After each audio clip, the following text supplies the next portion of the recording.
What you guys, got another video here for you. In this one we're going to be taking a look at how you can buy a used PC on eBay and how to make sure that you don't get ripped off.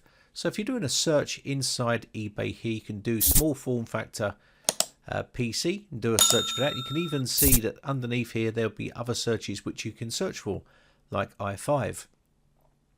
Now be very careful here. You need to look at the pricing, the way they do it. Some people are very crafty at the way they price this. So you can see it says £145 here, but the time you add in your components here, because you have to add in the hard drive and also the memory upgrade and the processor, and then it will start to change the price and reflect on that choice there. And you have to make choices on there. You can't get away with it. It's just the way they get to top of the search ranks there. Okay. Now also you need to work out what you do want to use your PC for. Of course this is important because obviously if you're just surfing the web you don't need anything too spectacular, but you can do more detailed searches here and put in exactly all the criteria that you need, so you sort of cut through all the stuff that you don't want and it will just show you some of the stuff that you really are looking for. So do you really want to play games on it? If you do, you need to make sure that it can actually run games, the power supply is strong enough.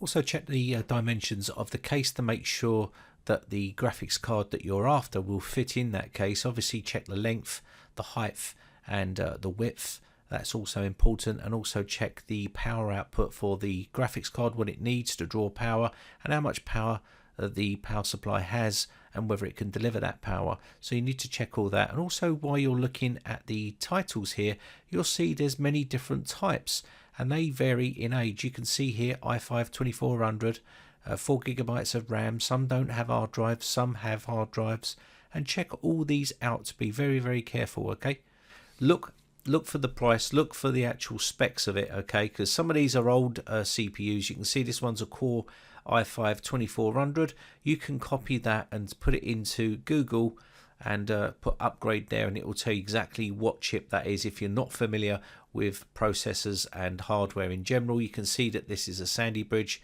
and it was produced and released in this date here. So you've got an idea of how old that CPU is, and you want to try and get the best bang for buck. So you just do your research, because there was Sandy Bridge, Ivy Bridge, and also other ones like Haswell as well. So you just need to make sure that you're getting the best bang for buck, okay? And they do vary in performance. So you can see here the upgrade options. It will tell you exactly whether you've got a chance of upgrading this and what the percentage is. It's all a bit of a gamble when you're doing this type of stuff, so you just need to make sure you do your research first. Okay, now again, the power supply is always going to be the Achilles heel for these low profile type machines, so you just got to bear that in mind. But this one will take the i7 processor in here, and there's a good chance that it will allow you to upgrade to that. Just keep an eye on the TDP here. Also the wattage is another thing for the power supply and things like that you need to take care of, and I'll show you a bit about that later on. But there's different models and they're all capable of doing certain things. Okay, now I'm familiar with this sort of stuff, but if you're not, then you need to do your research a little bit more. So let's take a look at this one here with some images on it, and you'll be able to see what it looks like inside. And sometimes you can get an idea of what it's like inside and how much space you've got.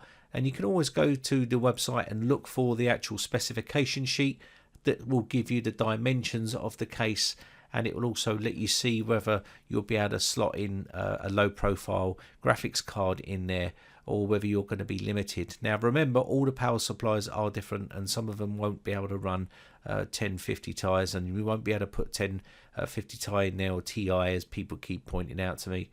You won't be able to get those in there. So you need to make sure. Also the cosmetic look of the case, it may be a bit battered and bruised. You need to check out that. If you're not too worried about it, then just go with your eye view of what you're looking for here. Look at the terms and conditions. Make sure the returns policy is on there. Make sure there is a returns policy, because some of these ones are untested. If they're fully refurbished, they're going to be much more expensive. So try to get them unrefurbished, and you can refurbish them yourselves. So read the description in there. That's another really important thing. Check the seller's feedback and read the inscription fully to make sure that everything is there that you need. Okay, now a lot of these are being sold with 4 GB of RAM. RAM's pretty expensive, so you just need to make sure that you're allowing for upgrades. Okay, so this is £100, which is pretty okay because you've got a 500 gig hard drive in there. You will need to put a solid state drive in there if you want to make it faster, because it will be slower. Also memory you'll have to put in there, and also a graphics card, so bear that in mind. That's going to cost you a fair bit of money. I'll talk about that a little bit later on in the video. You'll see me break it down and how to work out whether it's a worthy project to do, because you can buy new, and that's where you need to realize that the cutoff point, it's not worth doing it. So this generation of i5, you can see that's a much more newer i5 here. So you can go to this website here and do a little search for that CPU, and then click on it, and it will give you the details of that CPU. And you can see this is a much more newer CPU. It's an Ivy Bridge, so it's another generation, and that does make a big difference, because obviously you're going to get a lower wattage, lower TDP, and also it may be a better performing CPU. You can do CPU versus another CPU to see whether there's massive difference, and sometimes you get 24% differences in these types of CPUs.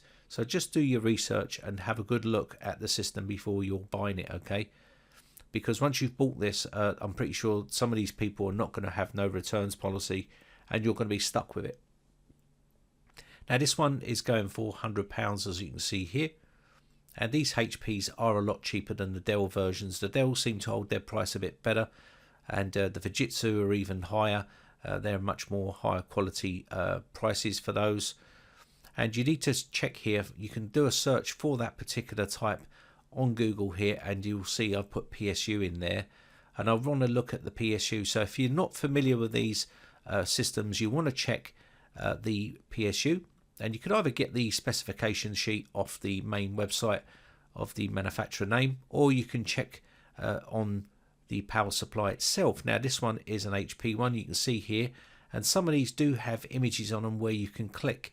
So come down to where it says here, you can see it's saying 240 watts, and that's going to be important, because if you're trying to put a 1050 Ti in there, and you're trying to put that into that machine, and you won't be able to upgrade that power supply, because some companies don't allow you to change the power supply. This does have a funny little bend in it, you can see there, but they normally have a little picture here. If you try and find one with a picture on it where you can actually see the amps on the 12-volt rail and stuff like that. Now obviously a 1050 Ti will take up to 300 watts, but you'll see that sometimes you can get away with it, but some power supplies are not as good as others, and you may have trouble running certain types of graphics cards on them. So you have to do your research before you bite the bullet, because obviously once you've bought it, there'll be no sending it back.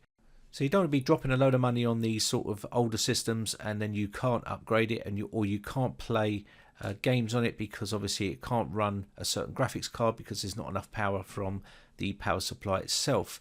So you have to make sure that you do that type of research. And there's a load of types of these.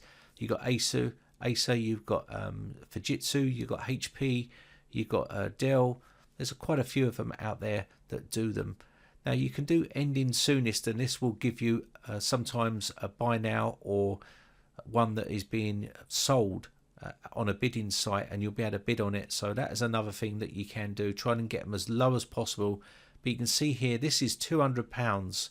And the interest on YouTube and other people that are buying these are driving the prices up. And you can see he's asking for £200 for this i5 4th gen 4590, which is an i5, and it's only got 4 GB of RAM and a 500 GB hard drive. Now remember, you're going to have to buy a GTX 1050 Ti, which is under £65, SSD to make it usable, which is say 512 GB at £85, and RAM is £40.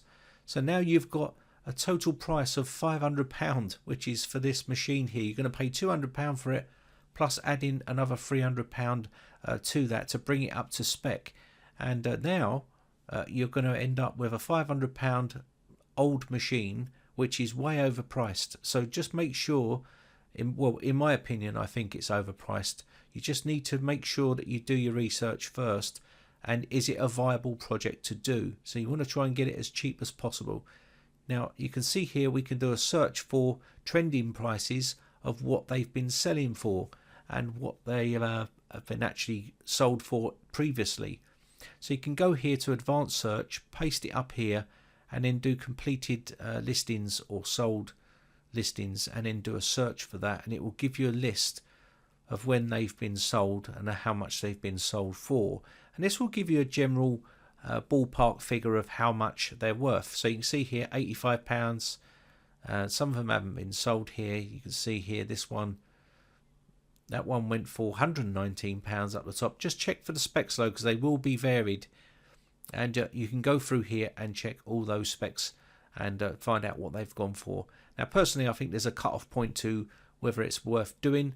If you've got one of these lying around, then better still, and or maybe you can get your hands on one pretty cheap without it being refurbished, and you can do that yourself. So no matter what you search for here, you can do any search for any of these products, and it will give you the sold price, previous sold prices for those machines. Now also what you might want to do is spec up a machine yourself. If you're going for this low profile or small form factor type computer like I've just done, then you need to make sure that you can get it as cheap as possible, because when you're specking up a machine, you need to spec up a machine to see whether you could build one cheaper, and that's always something that you want to do. So let's do a quick recap of some of the things that you need to look out for. What is your budget? What do you want to use it for? What's it worth and what's it trending at? Can you game on it? Also do your research for the CPU, GPU and PSU. Does cosmetic look matter to you, i.e. if it's all bashed up, because some of them are bashed up. Don't bid on the product too early, hold back and wait. And then what's the returns policy? Check your feedback and description, and also to get the winning bid, make sure that you bid right at the last minute when you're happy, and have a cut-off point, have a limit to how much you want to spend, and put that amount in, because say you put £100 in, it won't take £100, it will just use that money to just give you the winning bid, okay? And that's how you win. So you can see here these prices for these Dells are going around about £118, some are £64, so you can see they are a lot more competitive price. You can get them a reasonable price. Also spec out a new machine here. I've just gone on to one of these sites here and quickly spec'd out a brand new Ryzen 3 with DDR4 and a low profile small form factor case here. As you can see, power supply, everything in there, and that is exactly what you would be getting, and that will cost you £508 for a brand new system with a solid state drive and everything in there. So just bear that in mind, not to go too high, because obviously there is modern day stuff that you can buy which is going to smash that old system to bits when it comes to benchmarking and stuff like that. So anyway, I hope this one's helped you out, guys. So I can't remember who requested this. There was a couple of people that mentioned in the comment section how to go about getting one of these systems, so I thought I'd make a quick video to show you how to. So it's been a bit of a ramble, but I just wanted to try and help you out as much as I can. Anyway, have a great weekend, guys. My name is Brian from briteccomputers.co.uk. Thanks again for watching, and I shall see you again for another video real soon. Bye for now. Now, if you haven't subscribed yet, hit the big red subscribe button on my YouTube channel and hit the bell notification button next to that to be notified when we upload new videos.